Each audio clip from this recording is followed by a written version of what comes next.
Massenomics.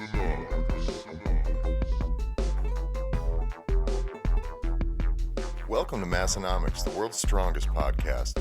Find us on Facebook, Instagram, and Twitter at Massenomics. Make sure you go visit Massenomics.com. There you'll find the rest of our powerful content. While you're there, check out our store and buy yourself some of that sweet Massenomics gear.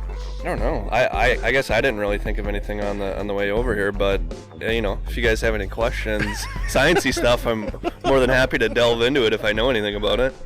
I would want to bring up the World's Strongest Man finals that Oh yeah. I have a couple things on that too that I've found. So we'll start with that. We probably have already started, in case you guys are wondering. Oh, okay. Your camera's rolling, Tanner, right? Yeah. Okay. I would say if you guys are going to talk about the World's Strongest Man thing, I could probably hand the mic over to you for the time being, because I'm not going to have as much to contribute for that. So we're in a special backyard edition of the Massenomics podcast here, only because it's nice out. But we're finding that it's super noisy out here, so bear with us if the sound quality is sort of shitty. But I don't know, if you don't like it, tune in next week. But we're fresh off of course there's a bit of a time delay here, but we are fresh off of the World's Strongest Man actually happened, but they can't say anything about it. Is that correct? Yeah, that's what they tell them, but I seem to be seeing more people saying more about it this year than they have in the past, so maybe all the contestants just decided, screw you, what are you going to do? What are you going to do to us? The interesting thing, so the results were Eddie Hall won. That's surprising. Which good for him. I think there was a lot to be... There was kind of actually a lot of guys that could have won this year. I think probably more than I would have... you know what I mean? There was three for sure that I... So there's Hall, there's Thor, and then there's Shaw. Who are some of the other guys? And then Zadrunas Savickas. Okay. Oh, okay. But I think, was he banged up or something? Yeah, he ended up 9th out of 10th. Big Z did. Martin Lisis, he either got 4th or 5th, and the other one in that spot was JF Caron from Canada. But first place, Eddie, 51 points. Second place, Thor, 50 points. And third place, Shaw with 49. So those three were all within... Pretty close. Within 2 points. But then fourth place is all the way down to 25 points. Yeah. So it was those three and then everyone else. Yeah. And the events this year, it doesn't... it's still kind of surprising that Hall won, but event-wise, this is the first year that they've had all three of those static strength events in the finals, which would be the squat, the deadlift, and an overhead press, which are all three catered to his strength.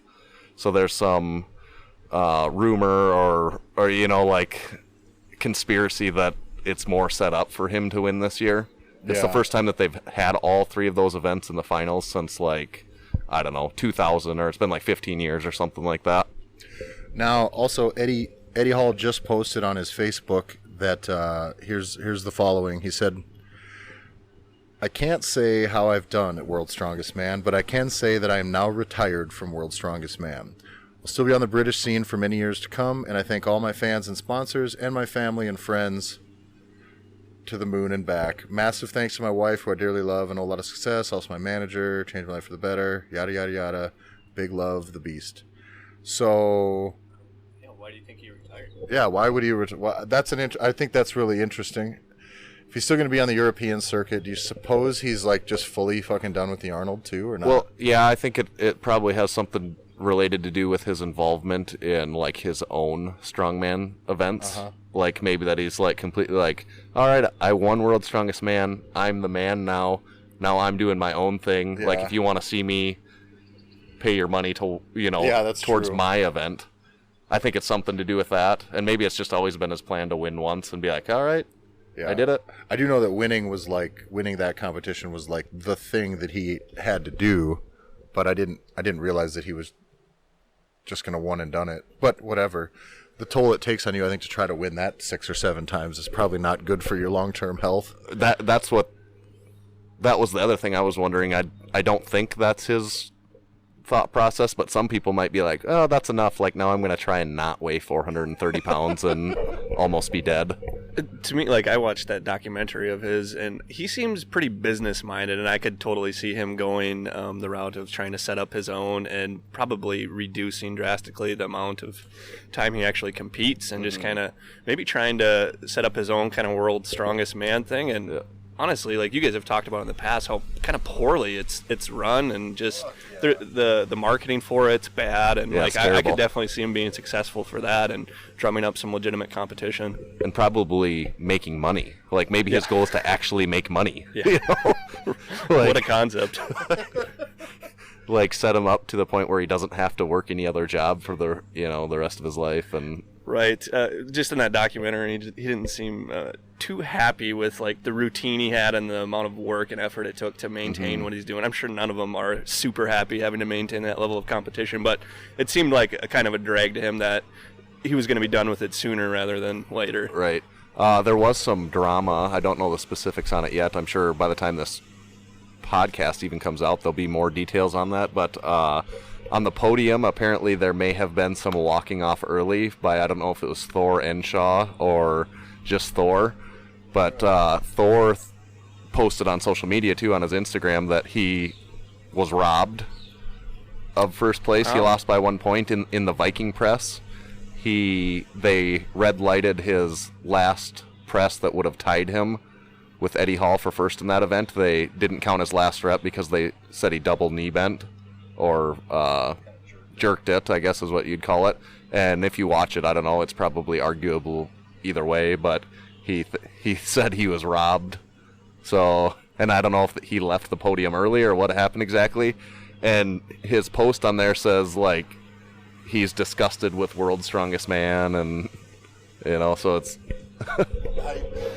I guess aside from the feeling that he's robbed and stuff, that is what it is. Judging is what judging is, but I do think that, the World's Strongest Man was like the thing, and I think now, like, it's been so poorly marketed and so poorly handled, and the content that comes from it isn't even good. Like, they put it out and then they wait 6 months before they edit it together into some hour-long thing that airs on ESPN2, and then they don't do like anything with it after. Like, you don't hear anything of it. It's everything's kind of come out in the wash by the time it's publicized, and it's just, I don't know. It's weak. He took that post down now that I just checked. Like, it was just like an hour ago, and he already deleted that post. I figured he was going to, but yeah.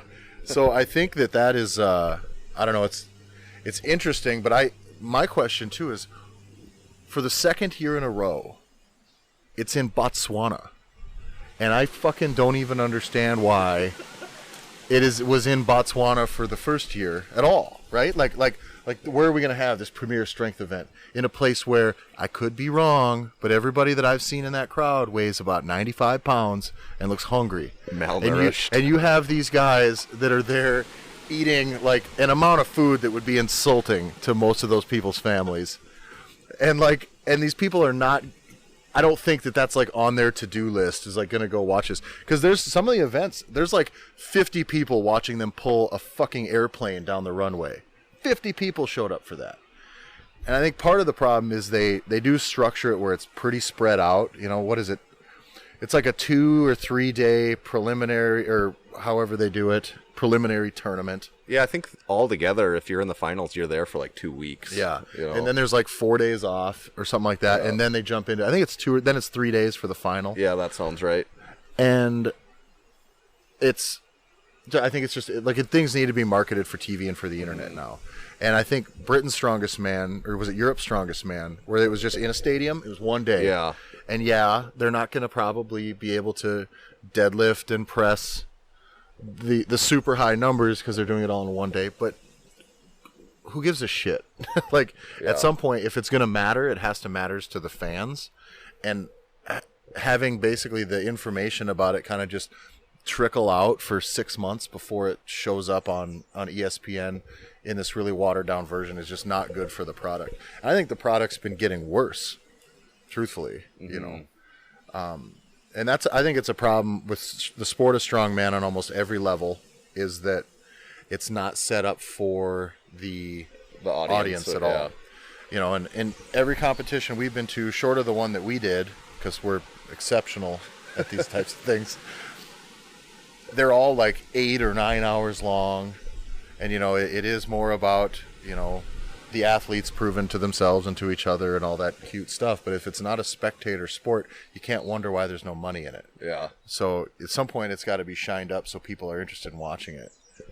Joking aside and patting ourselves on the back aside, like I do wish more were like closer to the way that we set ours up, where I think from a spectator's perspective, that was actually there was some entertainment value there, and the length of it wasn't so long that it was losing people's interest. And you can't at some point you got to cap the amount of people that are doing it. You can't have 85 competitors. I mean, if it's going to be interesting to watch.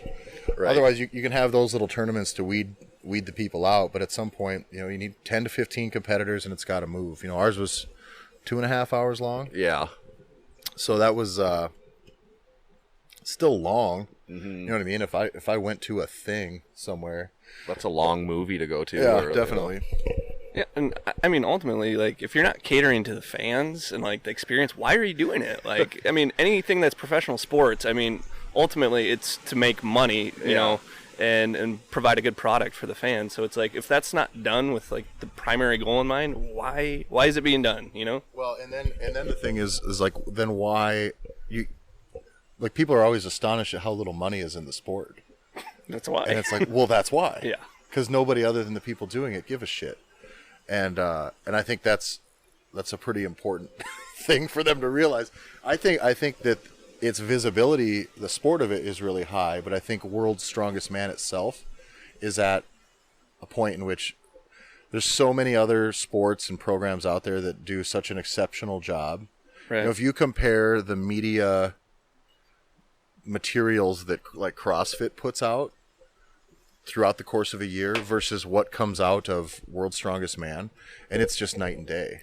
Well, yeah, I think they could take some examples from CrossFit. I mean, that exploded onto the scene, and the marketing's been astonishing with that, and that's part of the reason why it's so popular. Yeah. And then with World's Strongest Man, like, the freak factor alone should make it popular. Exactly. But it's not, and that's like, people don't even understand what a 450-pound man looks like.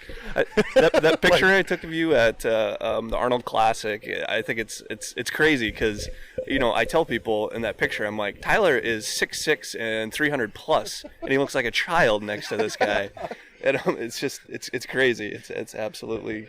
So that's the thing, is these guys are like insultingly huge. Like, they're so big that it hurts your fucking feelings when you stand next to them, no matter who you are.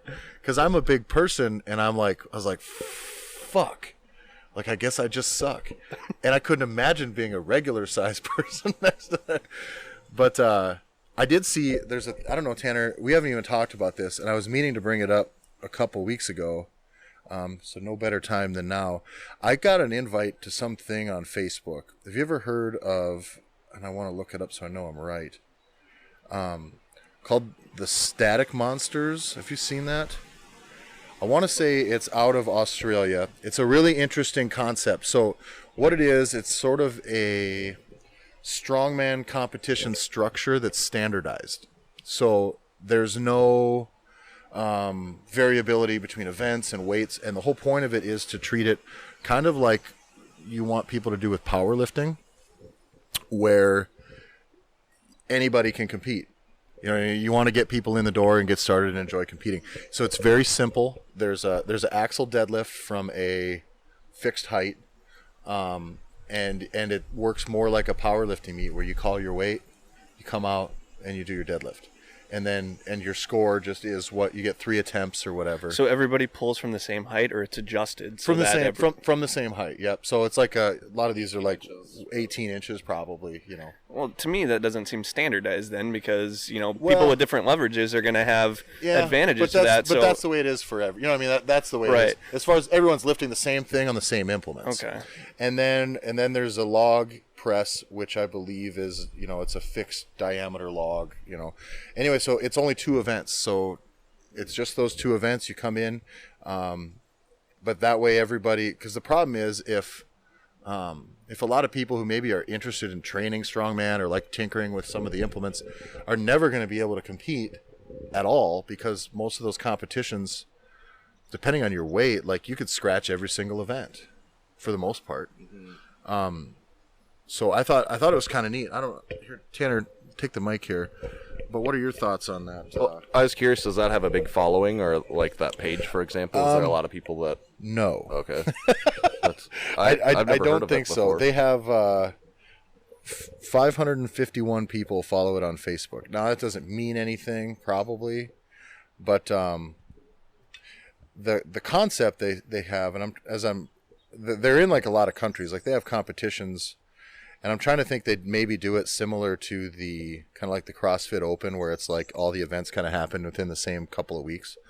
So the Static Monsters 2017, there's like, I don't know, 10 places in Australia that have it. There's 1, 2, 3, 4, 5, 6, 7, 8, like 10 or 11 in the United States, Malaysia, New Zealand, Philippines, China, Europe, South Africa, Canada, 80. So, I mean, there's a lot of countries that are doing it, but it's probably, like we could put one on, and make the list. But I did think it was an interesting solution to to making the sport of strongman more attainable. So it's always those two events? Or? Always those two events, nothing else.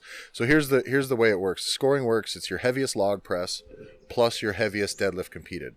So it's nothing's for reps, nothing's for, it's just weight. It's just a total then. Yep. You're just getting a total similar to powerlifting or weightlifting.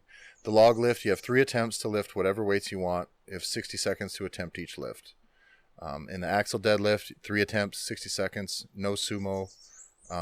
But deadlift suit straps and figure 8 straps are allowed. So, I thought it was kind of cool. It's like in concept, it's really neat. It's the only way that our moms would be able to compete in a strongman competition. I like that there's no squat. Just from a personal standpoint. I did like how they did the squat on the World's Strongest Man. Did you see that? Yeah, where they dialed in the depth on the seat, and they had the pads on the outside, so they weren't just banging it off of pins. See, so that, Schanz, I don't know if you've seen that or not, but the weights on the end, it's not... The bar is bigger and thicker than a normal bar, but that not mattering really. The weight is like this huge, almost old-school circus-looking, I don't know, 4-foot diameter bells on the end. But anyways, the judgment to hit depth isn't watching their hip or knee crease. It's they have to hit the rests on each side. Okay. Both weights on each side of the bar have to tap the rests, but they do adjust that height for the lifter.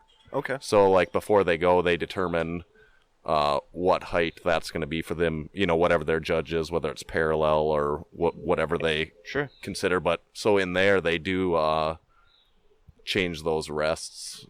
That height. At least then there's no risk of judging errors either. Your depth is called in the beginning before it starts, and then everything's just dialed in off of that, which seems to make the most sense. If you're going to have squatting in a strongman competition, I think it's the only way to do it. Yeah. And I've done a competition where they do it similar to that, except it's in a power rack, and the bar had to hit the safety bars on each side. So like when you were talking about that, I remember people were really bouncing it off of there for momentum. Was that similar to what happened with the strongman? Were they able to bounce and get momentum with that? Or yeah, they can. I'd say probably like a little bit more momentum than even off of the pins though, because it was a soft. It was like a 4-inch cushion kind of. Some of the guys just kind of would touch it, because there is a big difference in depth if you just touch it versus if you bury it. But it's a lot less aggressive than trying to hammer the fucking thing off of pins. And when you did that, there was no adjustment, right? Right. So everyone was at the same height. That's what doesn't make sense. Yeah, so like me being 6'2" or 6'3", it's maybe more difficult than some of the 5'6" competitors that were just a little bit doing it. But that, talk about bouncing it off the pins or the catches or whatever you're using. Without practice, that's harder than to me at least, that's harder than just regulating your own depth. Because you can't hit your normal rhythm of down and up, because you're you actually, like, in some cases, maybe it's not down as far as you'd Sure. normally go, or it's down farther, which of course would be harder. But Yeah, and I'd imagine that if you're not used to doing it, like you don't maintain that full body tension, like you lose the tension and you don't get that stretch reflex that you normally fall would. apart when something all of a sudden is holding you up. Yeah. Yeah, that would not be my jam. What else was out of there? So Thor was pissed, and was there any word from Shaw?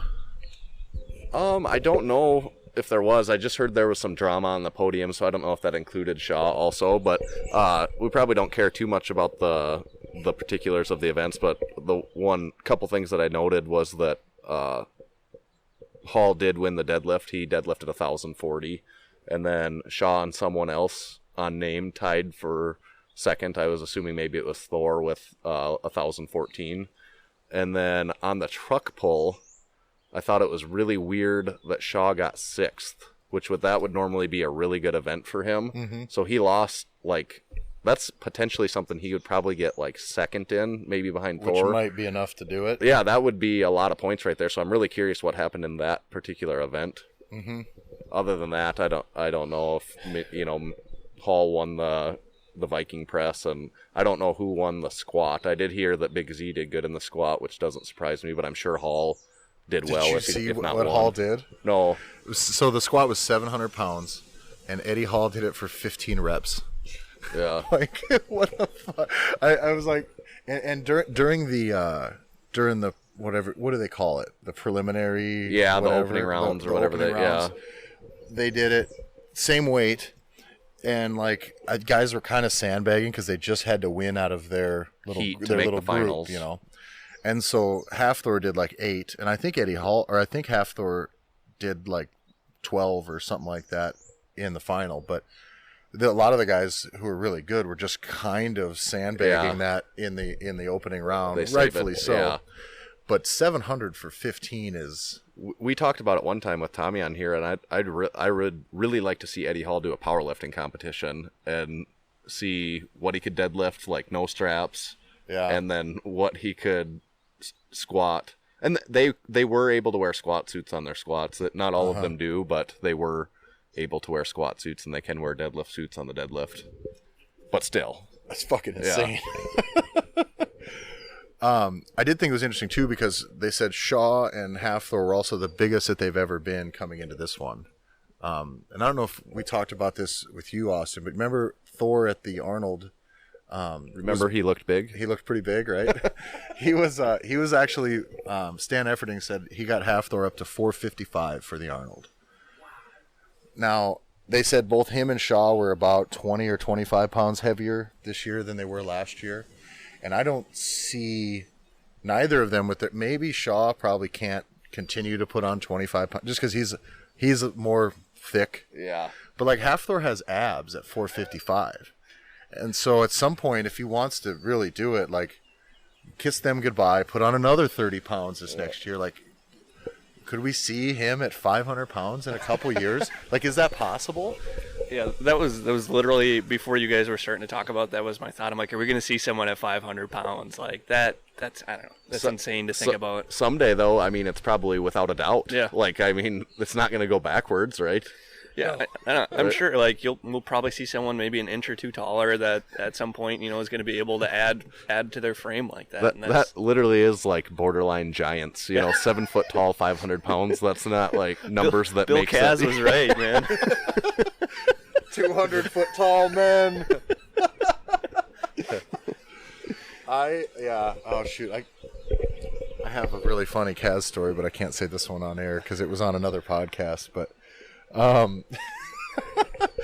but yeah, so the 500 pound mark though, I don't know that Thor isn't almost a lock to get pretty close to it. He said that he felt like really uncomfortable at 435 last year, so he dropped to like 395 in the off season, and then they built him up right this year and said he'll probably be able to sustain and build from this. But Stan Efferding said he was just straight up. He was like eating so much rice and so much steak, and he was adding like just straight up dextrose, just mixing it with his rice, and like so it was just the only way, keep them carbs up. But Yeah, 455 is a fucking big number. Mm-hmm. That is a. I don't even. How does that feel? I assume it doesn't feel real great. Like sleeping, Yeah, everything in your day-to-day life is more challenging. I wonder how those guys sleep. Like, you hear stories about big guys and they have to sleep a certain way, or they're, they can't sleep on their shoulders, their arms fall asleep. Like, Every one of them obviously has sleep apnea.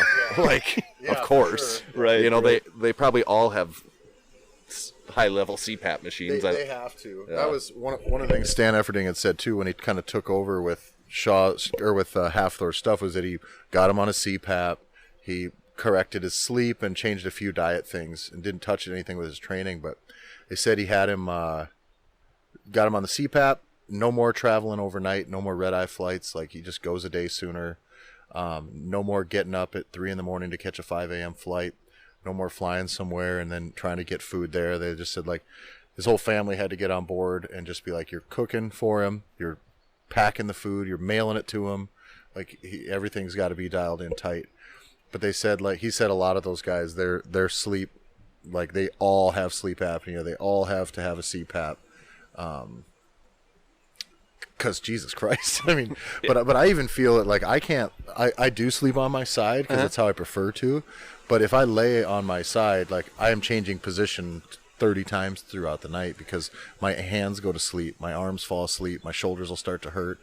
That's what I was kind of wondering, like, if they all have to learn to, like, sleep on their back and, like, have their arms elevated with pillows and in certain positions like that, it's just, because it's so much mass just laying at the same spot for so long. Well, and that's why my beds go to shit so fast, because if you lay on your back, there's a bit more of an even distribution of weight.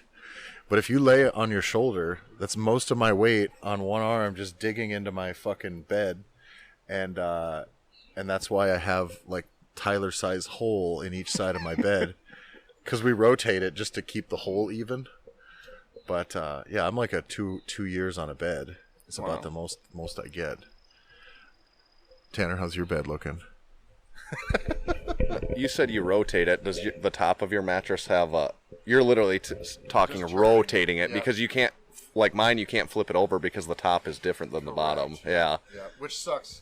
That would give you two, that would give you... I'd have two more options. Two more options, yeah. But no, mine certainly, the side that I sleep on gets, like... you roll to that side if you're the only other person in the bed. And I don't know if you guys are familiar with how bed warranties work, but your bed is warranted for like 25 years, but it's like prorated out really aggressively. So like after 3 years, they'll give you like fucking $125 towards your new bed or some shit. It's awful. I just always assumed all warranties are not true and don't work. Yeah. Tommy boy. What's in a warranty? Isn't that Tommy boy? Was it you can you strap on your guarantee on a piece of shit. Yeah. Mine also, when I asked them, I was like, well, I'm pretty big, so there's a pretty good chance that, like, we'll probably have to warranty this thing out. And they said, oh, well, you also cannot have any stains whatsoever on the bed at all, so you have to buy this $150 mattress cover as well. And I was like, okay, like a fucking idiot. I was like, just in case I pee the bed or something, I better, or anything. I have kids, like anything could happen.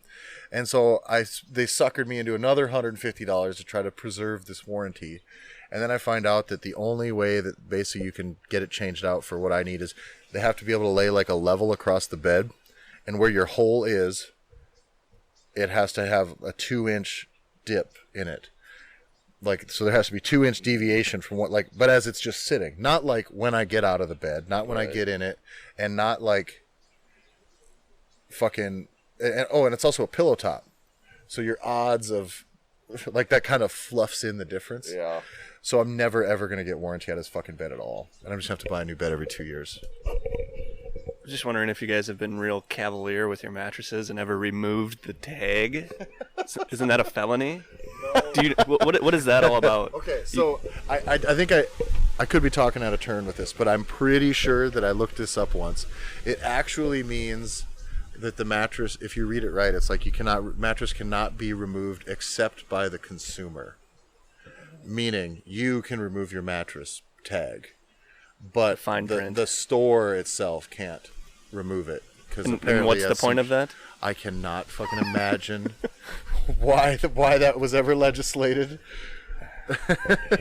I do think that I could be speaking out of turn here, but I do think that Theodore Roosevelt standardized the sizes of beds. Before that, they were not twin, double, queen, king, and people. Yeah, because like he standardized the sizes of beds so that sheets and everything else could be standardized.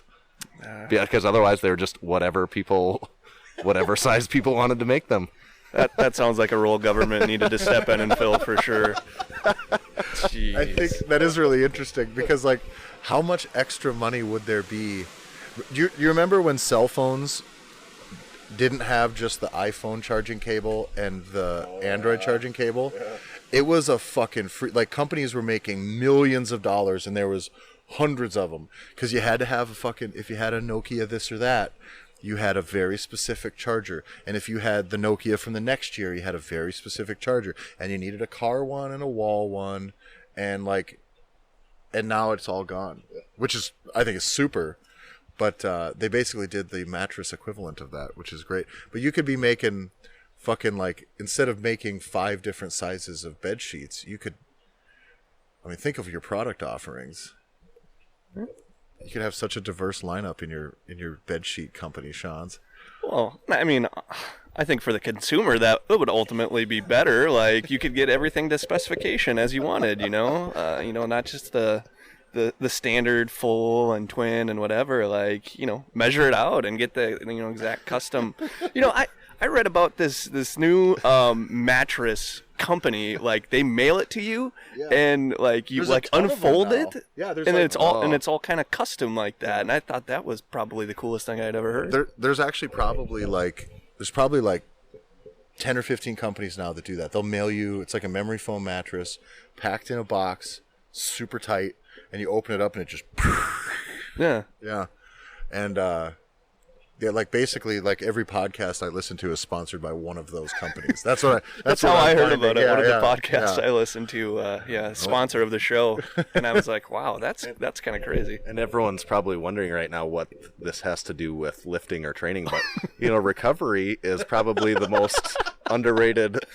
Important factors of making progress. People give it lip service, but we wanted to really dig into recovery. You're absolutely right. I think people skimp on sleep, and sleep hygiene is really a thing. And is that about like taking a shower before you go to bed? Or? Define sleep hygiene, Schanz. I probably am missing the boat there. It's just about being clean before you go to bed. That's primarily what it is. But it's more about setting a schedule, maybe blocking out all the light, only sleeping in your bed. Like, I know a lot of people watch TV, things like that, and just using your bed for sleep. So when you lay down, like, that's what you're doing. You're sleeping, and when you're in your bed, like, it's a habit. What about, there's like one other thing. No. What about yourself? No. What about your If you're going to devote yourself to training, no sex on the side. You have to be celibate. Like, I don't know if anybody knows that. But, anyone who's serious about their training would not be interested in fornicating at all. That's a shot at the person that when we had the 6 rules of alcohol, the 6 rules for the fitness-minded drinker that you had. Yeah. There was a guy on there that commented how if you're really serious about your training, you would not be drinking. I knew there was going to be a comment like that, but and I'm sure that person is just a world record holder or something. Absolutely amazing at training. Yeah, definitely. Like they're like, oh fuck, this guy showed up now. Wonderful. So, Schanz, tell us again about the importance of sleep. And what am I doing wrong? I don't know much about your sleep habits, but for things regarding sleep, I think setting a schedule is super important, like sticking to that schedule. And I know a lot of people, screen time, like looking at your phones, watching TV, looking at your laptop before you go to bed. And then there's blue light, which stimulates your brain basically and just keeps you awake and doesn't let you wind down. So there's apps, I wrote an article about this a long time ago about You can download apps which kind of block the blue light and change it to more of a red light and can have a more calming or not stimulating effect on your brain. And that's an option for people because I think most people, are looking, like check their phone before they go to bed or whatever, and that's a great way to. Only like, I'd say on a loop, I just go from my 3 main social media apps. I check, I think each one of them maybe like 25 times while I'm in bed, just from one to the next, to the next, to the next, to the next, to the next, until I go, that's fucking enough, Tyler, and go to bed. So that's bad sleep hygiene. Probably, like, I don't know. I mean, how would you say it affects you? Like, do you have trouble falling asleep after that? Or? No, it just costs. I'm like tired when I get into bed. It would be a great time to go to sleep. I have to say, you guys you're amazing with the amount of time you're able to dedicate to social media. Like, I don't know how you do it. Like, just getting, like, I got Instagram from you guys pressuring me for months, and like, I don't know. That was something I wanted to talk to you about on here. So how long have you had it now? Oh, shoot. And what's your handle? Has it been a month now? And it's Professor Schanz. Okay. Nothing fancy, and there are no spaces. So what was your very first impression? Like the first time did you already know what it looked like and the basics? No, I had never used the app or use it on a computer or anything. So I don't know. I'm still getting used to it. I don't know. I really like Facebook for information. Like, it's my news outlet, and I subscribe to things and it shows up in my feed, and that's what I really like and use Facebook for. And I haven't found that I like Instagram in the same way yet, and maybe it's just a matter I need to spend more time on it and probably subscribe to the same type of informational things that I would like, and then utilize it like that. But there's no information on Instagram. It's just Instagram is butts. It's just butts mostly. And butts, and also now Professor Schanz. Yeah, and the reason we're able to devote so much time and energy to our social media is because we mostly neglect most of our personal relationships and our professional relationships, and we are very subpar at work, and everything comes at a cost.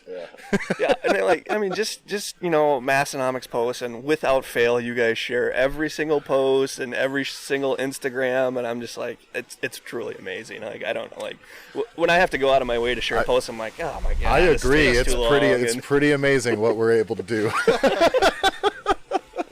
We're really killing it over here.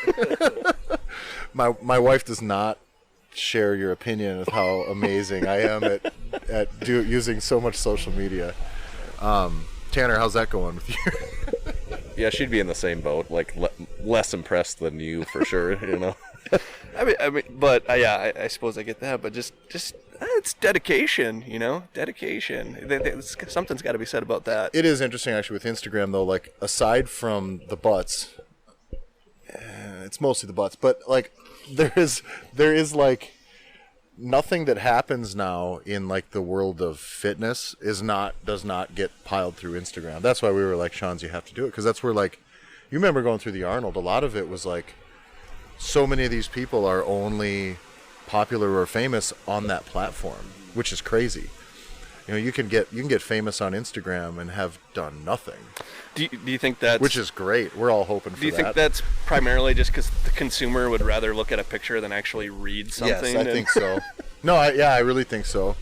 I think that's most of the appeal. Well, in lifting, or especially like powerlifting, strongman, you can see someone's entire career. Their set, like what you care about if someone powerlifts is like how much they can squat, and that fits perfectly into, it used to be 15 seconds, but now 60 seconds. Plus you can lay out, like, you can, like, if we do stumble across somebody new, which, it seems like pops up all the time, you can pretty much kind of like put them into a box very quickly. You know what I mean? It's like, this guy's got a 700-pound squat, his 500-pound deadlift, and, seems interesting or funny, okay, follow, Or you can go in and be like, this person seems really irritating, or this is just another of the millions of fitness chicks on here, definitely follow. And then, it's like, but like there's like, but now everything happens through Instagram now.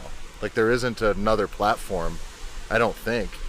Like, where else would you find these people? There's some people that are pretty YouTube specific, but a lot fewer percentage-wise, I think, but otherwise Instagram is the... I think it's just the easiest.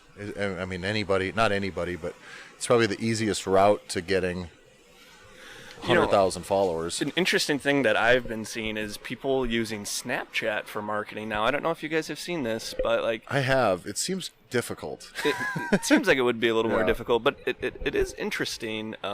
Just how they utilize it, and it's something I had never thought of before. And like as far as the visual thing we talk about with Instagram, but with say the Massenomics gym and people hitting PRs and stuff, that'd be a simple thing to put on say a Massenomics Snapchat or whatever. And yeah, what the fuck, Tanner? That just becomes an issue of like that is maybe too many things that I could keep. Like like if I added in one more thing where I was, you would be divorced in no time. Right. Because I've thought of that before, but that might just be the tipping point where. And now with Instagram, they have the story, which is Snapchat. Yeah. And they have, and you can post like pre-recorded video to the story, and you can live stream. So it's like, well, Instagram kind of already does that, and it's like we have an Instagram following already. So now I would posit this, Tanner. If you could, because you can actually do all of those things on Snapchat also.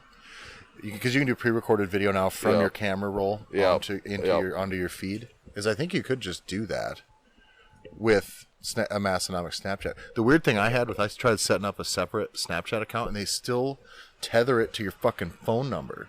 So like anybody who had my name in their contact list, it wouldn't pop up as the business name. It would pop up as my name. Yeah.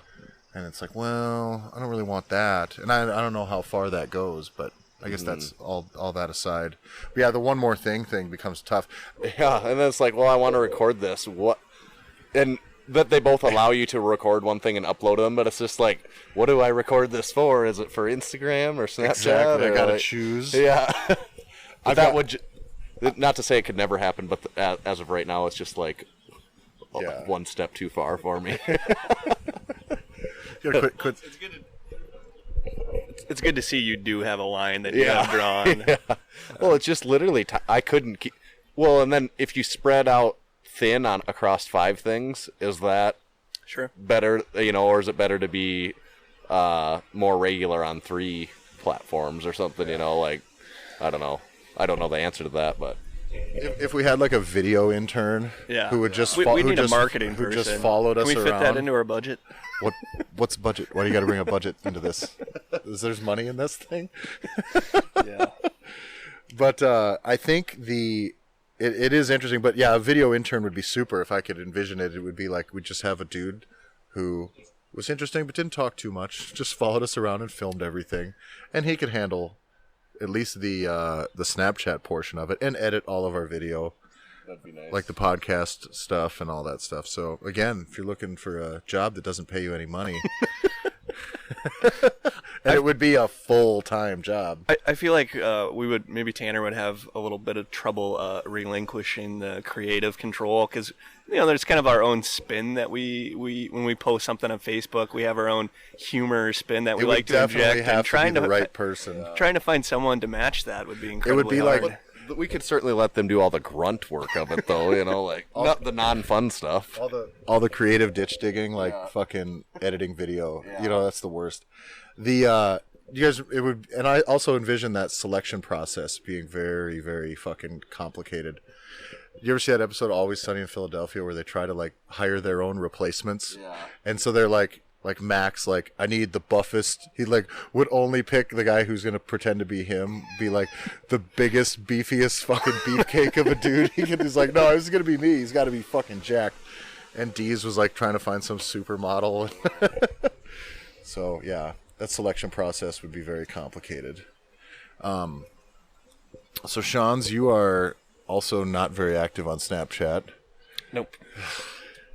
Why do you need information out of your social media? I don't know, I don't get enjoyment out of like the visual posts and stuff, and just I don't know. I use social media to like learn things. And that's what I do. I use it for. What about fake news? It's a struggle nowadays. It's a struggle nowadays trying to sort that out. Good thing I have Trump to show me, What's real, what's what's fake not. and what's real. So, yeah, I don't know. Like that's with the Snapchat and Facebook and Instagram. Like I don't know. If I'm not learning something from it, like it just seems like a waste of time for me. I have trouble enjoying it for what it is if I'm not getting information out of it. So fucking noble of Schanz. Yeah. Is that shirt is that about natural or testosterone or artificial testosterone? Natural. Everybody has testosterone in their body. Even females too. So That's why I just wondered which one it was. every time I wear this shirt, like someone's like, "Oh, he's on steroids" or something like that. Like, I mean, obviously that's what people think right away because nobody realizes that. Oh, hey, there's natural testosterone in the body. Like it's, I don't know. It's like wearing a shirt that says hemoglobin. If it said estrogen, nobody would look twice at it, but because it says testosterone, like there's a problem with it, apparently. Yeah, maybe if you just got a shirt that just said fucking steroids on the front and nothing else. Oh, shit. Where'd you get that shirt? This is Testosterone Nation, T Nation. I don't know. I kind of like that site. I've been a reader of them for a long time. They used to be a little more, I guess you would call it hardcore, and now they kind of start pandering to everybody, so they've lost kind of that edge, and it's not as cool anymore in my opinion. But they still post some good information, and I have a hard time getting past their constant insistence on using like tribal imagery in their logo on all of their posts. I'm like, you guys could use a bit of a rebranding, maybe. Like, maybe not.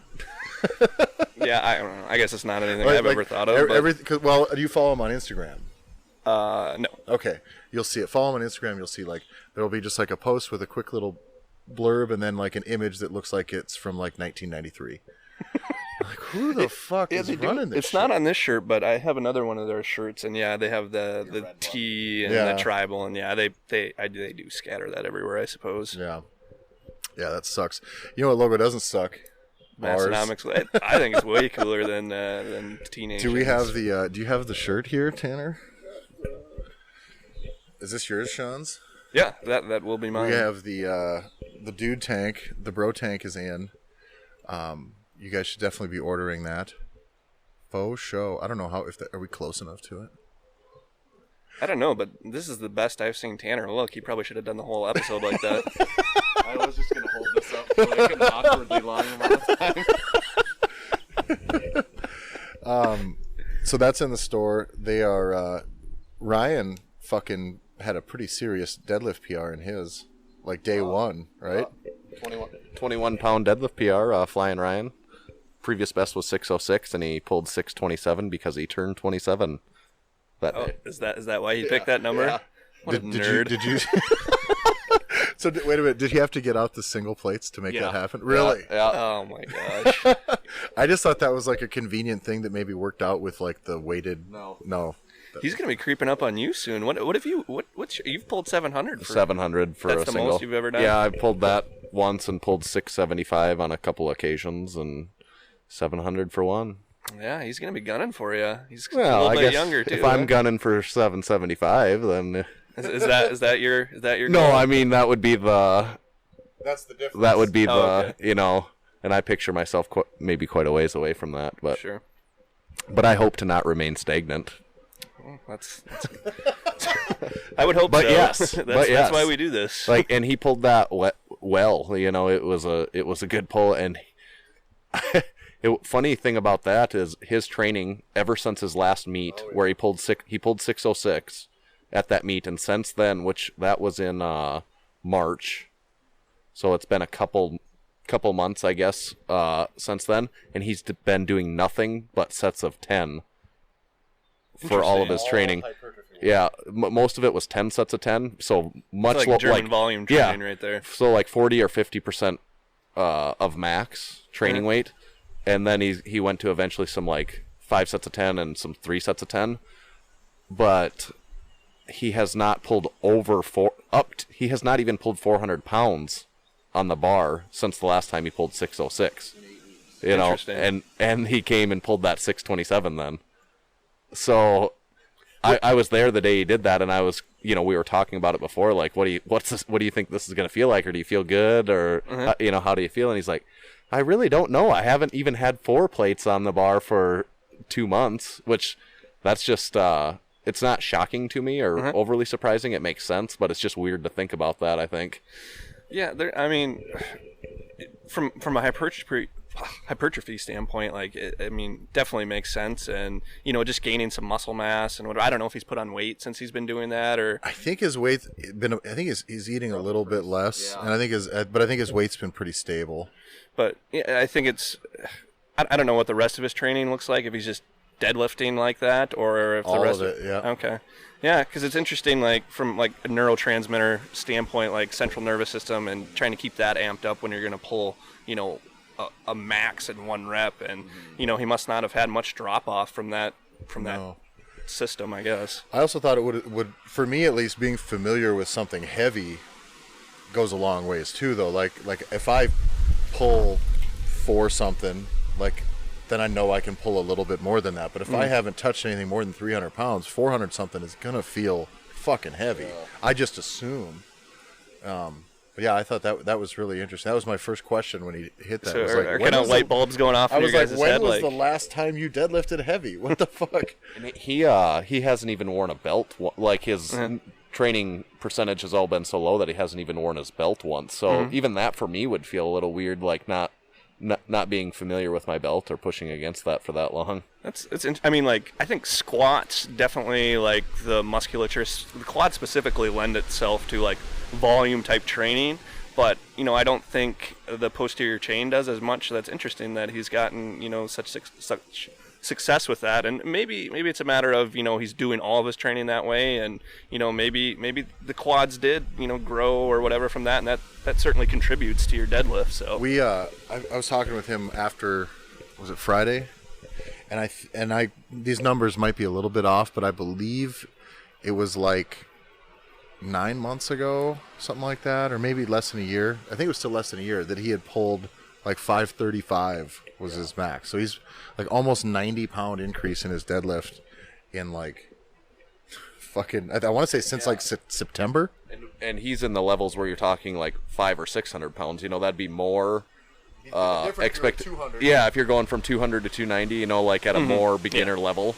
But he hasn't been training that long either, has he? No, he hasn't. So yeah, he's one of those guys that was just, he's built to deadlift, and he was going to be naturally a good deadlifter anyway. So one other thing that I think could contribute to, aside from his training like that, when his previous PR of 606, I think this happens sometimes, which I'm an advocate of this. He pulled that 606, but that was his last deadlift of the day. He might have had more strength than that day. He just didn't realize it yet on that day, and then he just realized, right. And he just, was able to realize more of that was maybe already partly there. Maybe not. Maybe it was the training effect that between now and then that increased. But I think that is a factor. Sometimes there's just more there, and you're not, you haven't fulfilled that potential yet. What would it take for you guys to step into the German volume training? Because from what I understand, you do a little more volume stuff because you CrossFit, but for Tanner, it doesn't seem like you do high rep stuff much. No, accessory movements, I'll do sets of 10, sets of 12, sets of 15, sure. But primary movements, I don't do anything above sets of 10. Sets of 8 would be the highest, but usually it's sets of 5. Or or triples, would be the most common rep range, 5s or triples. How fun does 10 sets of 10 for squats sound for you right now? It honestly sounds like if they were fucking air squats, it would be the worst thing I did this week even. You know what I mean? Like, I have no desire to do it at all. And then I think that, like, you can see, especially early on when he first started doing it, you could see the look in fucking Ryan's eyes about 2/3 of the way through where he's just like, fuck all this. This sucks. I hate every minute of it. I can imagine, like, set 6, set 7, you're just like, this is the worst. I still have 3 or 4 more to go. And as it's gone up, and I could be wrong, but you might know more than I, Tanner, but I think, like, it'll go, it's 10 sets of 10, and then gradually the weight will go up, but the sets will drop, but they'll still be sets of 10 reps. Yeah. So he's, so now they're a little heavier, but they're still sets of 10, which I don't think I could get excited for a set of 10 under any circumstance. Like, yeah, that's true. That's it's all a grind. Yeah. it's not like it's the exact opposite of doing a single. Mm-hmm. You know, from a mental standpoint, you almost can't get hyped. You know, because like you would burn out real fast when you got 10 more sets of that going. Like you can't get amped up for that. Yeah, like would you ever want somebody to chalk you up and smack you on the back and scream in your face and be like, "All right, motherfucker, we got to do that 10 more times. Get this reps left. Yeah, get this 10. Let's go. Unrack that shit, and everybody's screaming at you, and you do one, and then the fucking momentum just slows to a grinding halt. And yeah, I wouldn't want anything to do with that. How was the recovery for him right away? Was he walking around stiff-legged pretty bad right away? Yeah, big time. You know, leg-wise, and he said his lower back too, a lot from the high volume squatting. His lower back was really feeling it too. Gosh. Yeah. I don't need to do that anytime soon. I like the idea of if I'm going to do like, you know, lots of high rep sets, I would rather do them like Tanner with my accessory work. Yeah. You know, I can bang out some like 20 rep pull downs pretty well. Yeah, I'll do fucking 10 to 12 rep curls all day. I don't know about you guys, but like high rep deadlifts, there's nothing on the planet that does more for traps for me than high rep deadlifts. Like I can shrug all day and not feel it. Or, hang clean sometimes if I'm doing higher reps on that, but man, like a set of 10 or 15 on a pretty heavy deadlift, like that just has my traps screaming the next day. And the carries, weighted carries are so fucking gangster as far as my traps go. Worst. I have a lot of traps, and I fucking do those carries, and it fucking wrecks me for like a week. Like, it's so bad, and to the point where I don't even understand why a person does shrugs. Right. Ever. I don't get it. I don't worthless. understand the thing.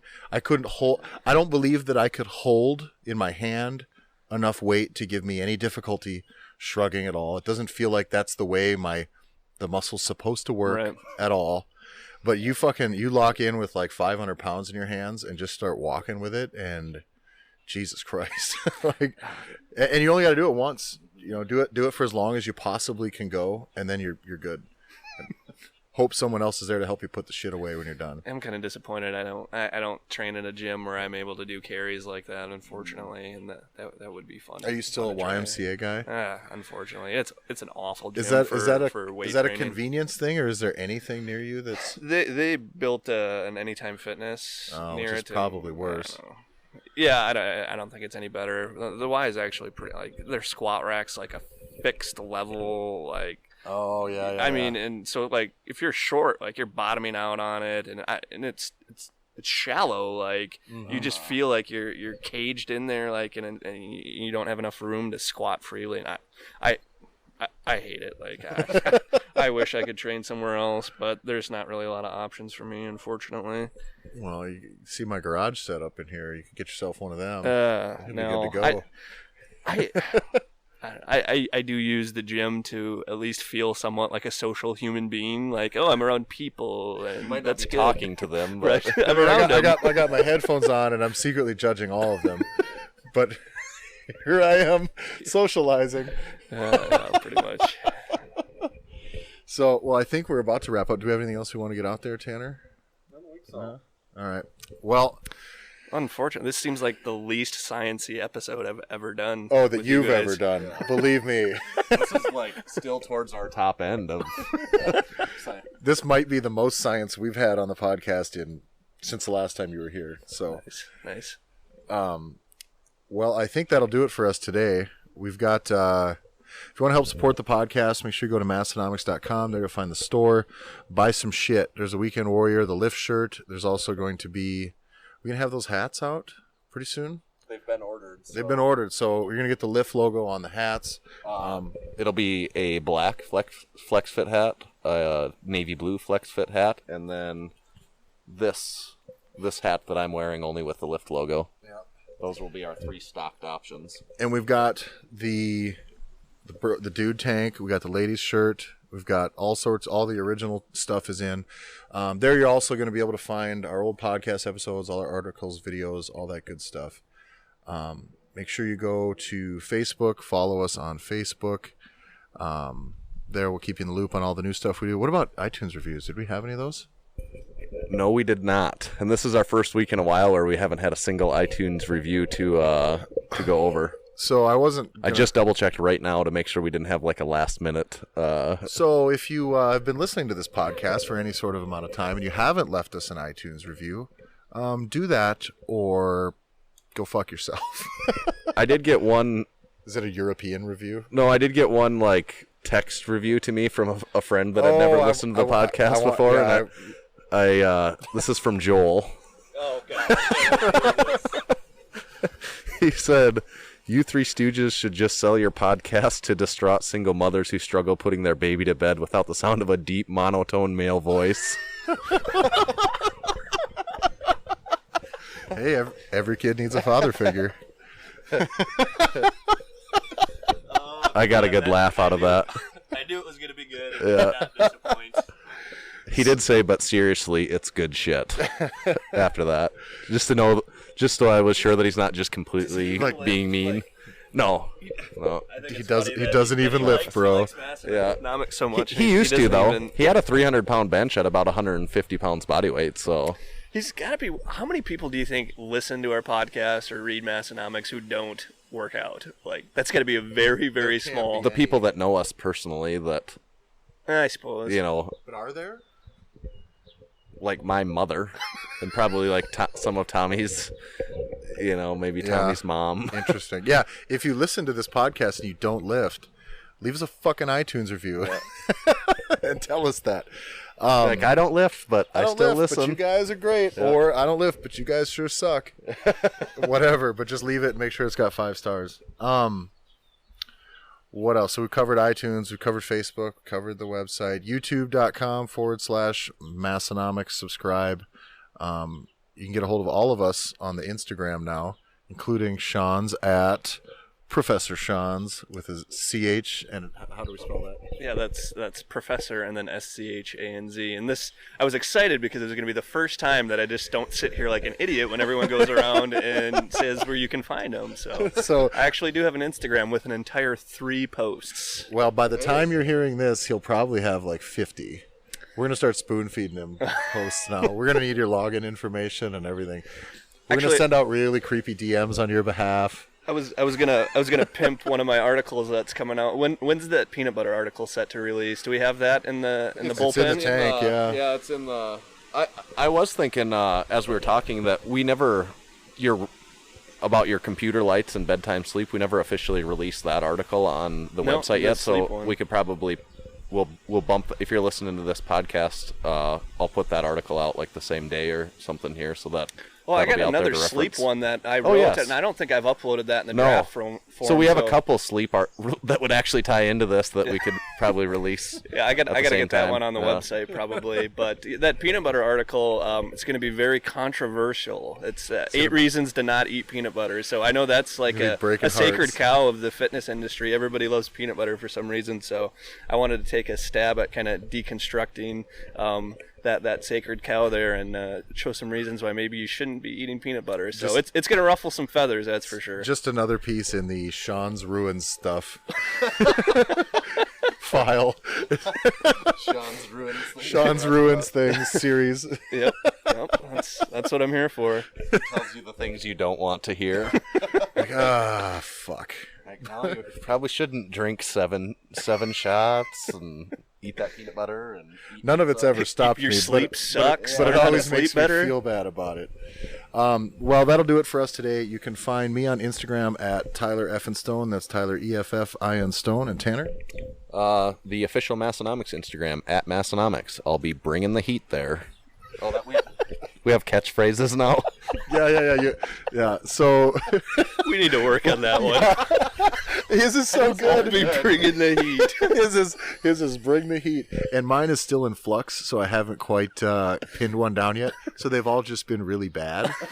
Schanz, you have 2 seconds to come up with catchphrase. What's Tommy's? Is locked and loaded. Locked and loaded. Oh my God, I'm on the spot. I can't think of one. All right, what we'll do is we'll give you a little bit of time, and we'll just have to post that on your Instagram. How about suggestions? Yeah, we need. That's what we need. Yeah. You can hit us up on Instagram or on iTunes. Would be a wonderful place to give us catchphrase suggestions. As long as it's a 5-star rating with it. Right. Yeah. If it's a 4-star, we just pay don't wanna hear iTunes. it. We just pay iTunes money and they remove it. So, so thanks a lot for listening, everybody. We'll talk to you next week and stay strong. You just heard the Massenomics podcast. With your ears. You're welcome.